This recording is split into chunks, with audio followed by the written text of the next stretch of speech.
Baruch Hashem, today is day number 97 of our daily study of Rambam, Sefer, HaMitzvos.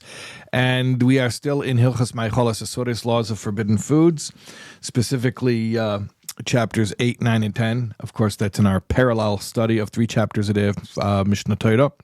And corresponding to that, we have today 3 mitzvahs. Again, all negative commandments, prohibitions. Just like yesterday, we had all prohibitions. And they're all food-related. Related to the dietary laws, or what is known as kashrus.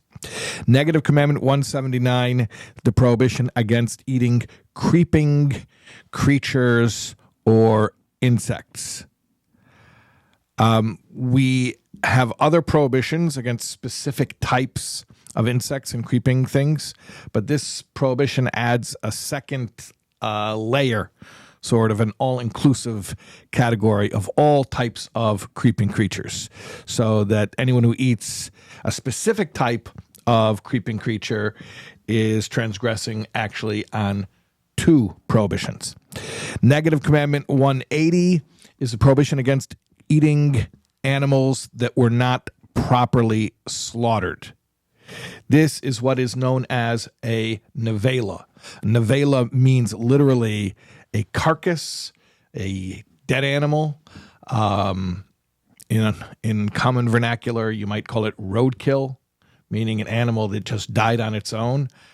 However, even an animal who was slaughtered through proper ritual slaughter and there was a mistake made, even a tiny mistake in the shchita, in the ritual slaughter, would render that animal effectively the same as a nevela. And a nevela, it's important to note, is a category that only applies to an animal that would have been kosher for consumption if it had been slaughtered properly.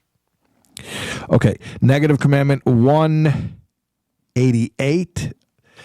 This is a very specific prohibition. The prohibition against eating a condemned ox. We're talking about an ox that was condemned to death by the court because it had taken a human life, God forbid. Now you're going to say, well, obviously you can't eat the condemned ox because its court-administered death sentence is through stoning, and then it would be a nevela, which we just learned. Yeah, you're right. But what we're talking about is even in the case that this ox had not yet been executed by the court, let's say the verdict was already handed down, there was a sentence given, but the sentence was not carried out yet. So even in that interim period, that ox is forbidden to be eaten, even if somebody would have come and performed ritual slaughter, proper shchita on it. Okay, those are our mitzvahs today. We will see you again tomorrow, God willing.